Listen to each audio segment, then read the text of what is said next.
Ya está en contacto con nosotros el rector de la UNLU, Walter Panesi, que muy gentilmente nos atiende. Walter, buen día. Alejandro Schiaffino y Gonzalo Ruelo saludan. ¿Cómo le va? Hola, Alejandro. Hola, Gonzalo. ¿Cómo andan? Muy bien, Walter. ¿Qué primera reflexión después de lo que ha sido otra masiva convocatoria de ayer? Creo que la manifestación de ayer puso de manifiesto que para el pueblo argentino la universidad pública sigue siendo un elemento que está en el ADN de nuestra Argentina y que sigue siendo un valor, sigue siendo un valor que hay que seguir manteniendo y una esperanza para la gente más humilde. Me parece que por ahí está la cuestión. El otro día escuchábamos a una concejala de Mercedes hablar de que era un país pobre, y yo justamente reflexionaba en el sentido de que justamente porque somos un país pobre necesitamos más y mejor educación. Así que creo que eso se quedó demostrado en la marcha de ayer, que hay un pueblo detrás de la defensa de la educación pública y de la universidad pública en particular. Walter, ¿cómo se encara lo que queda del año, transitando un segundo cuatrimestre que empezó con medidas de fuerza, el reclamo por el salario de los docentes y no docentes también sigue muy vigente? ¿Esperan que la marcha de ayer tenga qué efecto y en ese efecto, en definitiva, qué impacto en la realidad? ¿Cuál es la situación actual? Vamos a separar la pregunta en dos partes. Primero, ¿cómo se sigue? Y segundo, ¿qué es lo que se espera de la marcha? Y yendo a la segunda cuestión, me parece que la premisa quedó bastante clara al respecto ayer en el comunicado. Básicamente lo que esperamos es que los diputados, luego del veto de Milei de anoche, reflexionen y consigamos los 2 tercios en ambas cámaras para poder ratificar la ley. ¿Cómo se sigue en este contexto y qué pasa si no? En todo caso, creo que a eso tiende la pregunta. Claro. La verdad que la situación de las universidades es muy delicada, sobre todo en este momento lo que es la cuestión de remuneraciones del personal, de los trabajadores docentes y no docentes. Hay que tener en cuenta que los trabajadores, tanto docentes como no docentes, son personas altamente capacitadas. Entonces no se trata de una fábrica donde seguramente hay muchísima capacitación en los operarios, pero que un reemplazo podría subsanarse con 2 o 3 meses de capacitación y entrenamiento. Los profesores, incluso los no docentes, son personas altamente capacitadas que se han formado durante años y que tienen una profesión detrás y que no son reemplazables.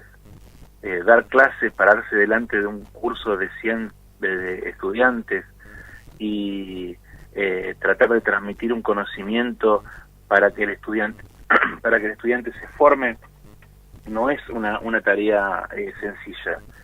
Y hoy, lamentablemente, en las universidades públicas estamos sintiendo que los docentes se van, pero no es por culpa de ellos. Le ponen un amor enorme a la profesión, pero la verdad que no les resulta redituable, no pueden subsistir, están por debajo de la línea de la pobreza, casi el 60%, perdón. Y la verdad que, digamos, no se les puede reprochar nada. Y bueno, creo que eso es lo que está pasando hoy en la mayoría del sistema universitario público. Ya hay docentes de la Universidad de Luján que se han ido producto de los malos salarios. Sí, claro, sí. Hay docentes que se fueron, y docentes y no docentes. Ambos, sí, claro. Que nosotros no tenemos una universidad privada cercana, pero los que tienen universidades privadas cercanas, los universitarios deciden irse a otra universidad porque les pagan más. Entonces estamos degradando el sistema. La verdad que la calidad del sistema universitario argentino es un orgullo y no podemos perder eso otra vez. Ya nos pasó hace décadas y Argentina tuvo que salir al exterior a buscar los científicos, porque no solamente son las universidades privadas, también el resto del mundo está ávido de tener personas con la capacitación y la inteligencia y la experiencia que tienen nuestros docentes para darles trabajo fuera. Entonces es complejo, la verdad que es muy complejo. ¿Qué mensaje, además, puede estar resultando, tal vez incluso hasta peligroso, fundamentalmente para las nuevas generaciones, en esto de que una persona súper formada, que hizo una tecnicatura, una licenciatura, doctorados, etcétera, terminan siendo peor remunerados que muchos otros trabajos que tal vez no requieren tantos años de esfuerzo, de estudio, de capacitación, de profesionalización? Y entonces, tal vez, en la cabeza de muchos, dice, ¿para qué voy a estudiar tanto si finalmente voy a ganar menos que si hago tal otra cosa para la que prácticamente no tengo que estudiar? O a lo sumo me especializo en algo muy puntual, en un periodo más breve y ya. Bueno, no sé si te estás refiriendo a un ciudadano cualquiera o un trabajador de la universidad. No, cualquiera, en general, digo. Bien, perfecto. Creo que hay un estudio que lo deja claro. En las épocas de crisis es cuanto más la gente se refugia en el estudio. Yo creo que cualquiera puede darse cuenta que, y justamente esta reflexión sirve también para tirar por la borda esa idea de la relación entre el costo y la cantidad de ingresantes a una universidad y la cantidad de egresados. La universidad es transformadora, ¿sí? Y no importa si luego el profesional que se recibe trabaja de ese trabajo o no. Lo que da la educación son herramientas. Nuestras universidades están preparadas para formar ciudadanos holísticamente, completamente. Por lo tanto, no sale solamente con la formación de la profesión, sino además con un conjunto de herramientas que le permiten afrontar la vida en cualquier circunstancia. Y eso es lo importante de la educación. Entonces, cuando alguien dice, bueno, pero ¿cuántas personas se reciben? Primero, no están considerando que la permanencia en una universidad en nuestro país es costosa. Y si nosotros decimos, en nuestra universidad, por ejemplo, tenemos siempre en cada colación más del 60% de primera generación de graduados, es decir, que son personas que se vienen formando como pueden, trabajando mientras estudian, la vida le va pasando mientras estudian.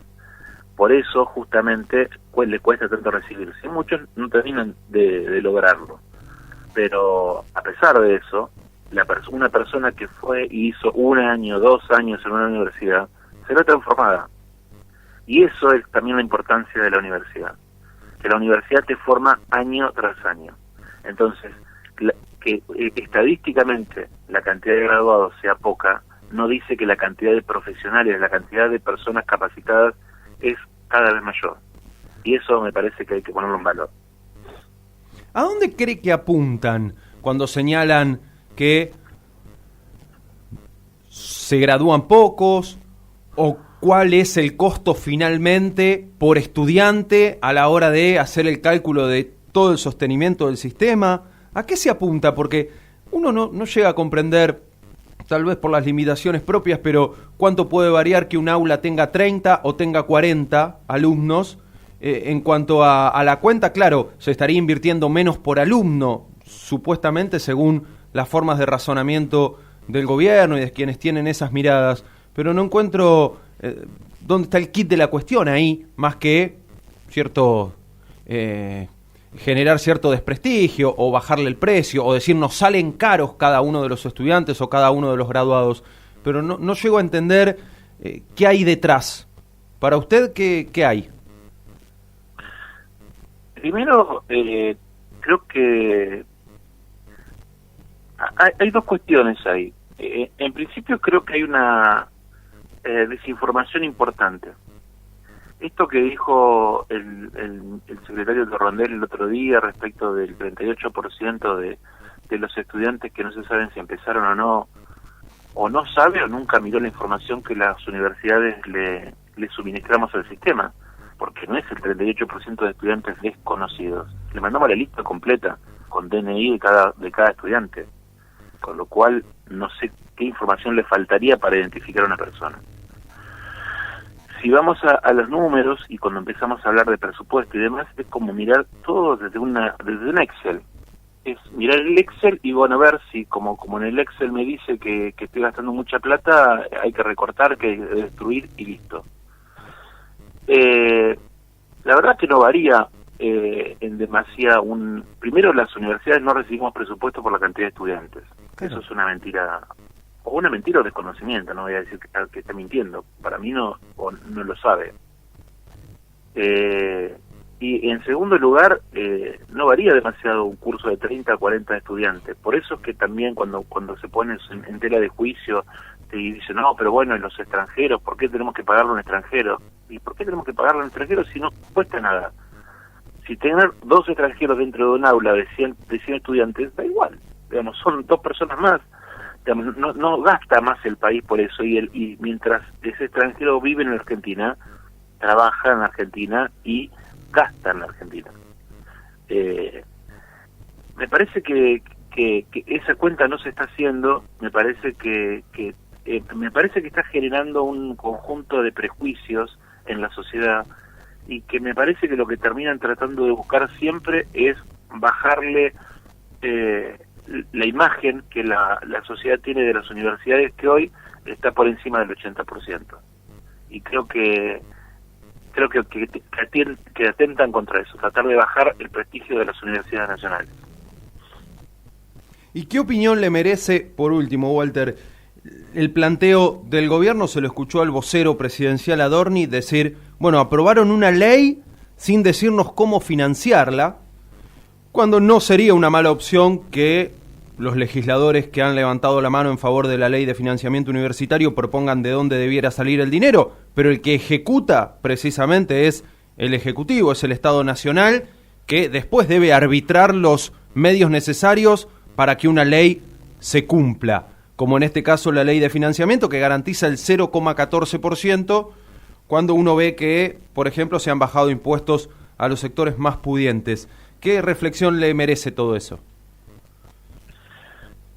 Como decíamos ayer en la marcha, en el comunicado, la ley que se propone es una ley extremadamente razonable y no requiere ningún cambio, ningún financiamiento extra. Es el 0,14 del PBI. La verdad, es bastante poco. El superávit que generó el gobierno no pagando un montón de cosas es superior a eso. No es necesario generar un impuesto nuevo ni nada por el estilo. De todas formas, creo que está clarísima cuál es la política que se está llevando adelante, ¿no? Porque se bajaron impuestos a los más ricos, mientras los pobres siguen pagando más, y la luz más cara, y el gas más caro, y la alimentación más cara, que son justamente los elementos que hacen a la canasta familiar de los más pobres. Y esa es la cuestión, ¿no? Porque cuando uno piensa, cuando uno escucha los reclamos de los trabajadores docentes y no docentes, al cual me sumo siempre, por supuesto, y hace la cuenta y dice, bueno, pero podemos hacer la cuenta por inflación, y ahí veríamos que los sueldos subieron, digamos, hay una diferencia entre la inflación y los sueldos de un 40 a 50%, es decir, que cayeron en su salario real un 50%. Y ahora me hago otra pregunta, ¿y qué pasó con la canasta familiar del docente? Porque una persona que gana 800.000 pesos, por decir una cifra, gran parte de ese sueldo lo gasta en comida, movilidad y supervivencia, ¿no? Conectividad, energía. Y todo eso subió muchísimo más caro, más que la inflación, muchísimo más que la inflación. Por lo tanto, en el bolsillo del trabajador, el plan del gobierno pegó muchísimo más fuerte que lo que mide la inflación. Por eso es que es tan grave la situación actual de los trabajadores.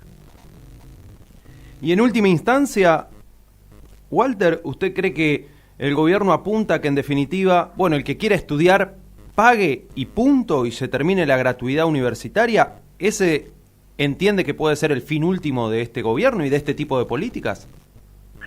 Siempre fue así. No es nuevo eso.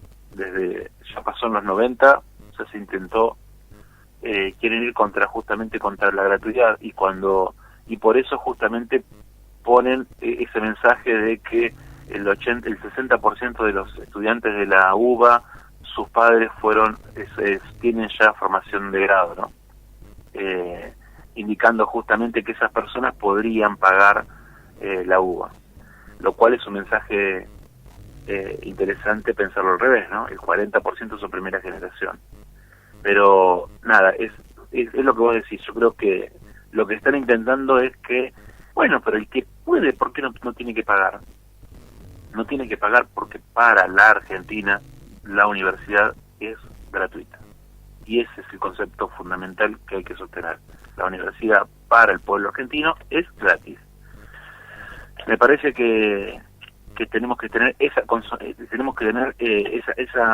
idea en claro y seguir manteniéndolo, porque es justamente el valor de la Argentina, que la Argentina invierte en sus estudiantes para el futuro de la Argentina, porque es un país que necesita más estudiantes, que necesita más formación, y por eso el Estado debe garantizar el financiamiento de las universidades y dejarse de molestar con estas cuestiones y dejarnos seguir pensando en las cosas que nosotros ya estábamos pensando, que es cómo mejorar el tránsito de los estudiantes en las universidades, para que las carreras sean más cortas, para que las carreras tengan mayor calidad. En eso tenemos que estar pensando y no todo el tiempo pensando en el presupuesto. Yo creo que 1,5 millones de personas en las calles en Capital Federal, más de 2 millones de personas movilizadas en todo el país, les da un mensaje claro a los legisladores que no dejen en la puerta del Congreso sus ideas, ¿no? Porque todas las personas que están en el Congreso siempre se manifestaron a favor de la educación pública. Entonces, no hay que dejar sus ideas, sus convicciones en la puerta del Congreso por algún favor que puedan recibir. Walter, gracias por la atención. Un abrazo. Un abrazo grande y gracias por el contacto. El rector de la Universidad Nacional de Luján, Walter Panesi, charlando post marcha federal universitaria hiper multitudinaria en el día de ayer.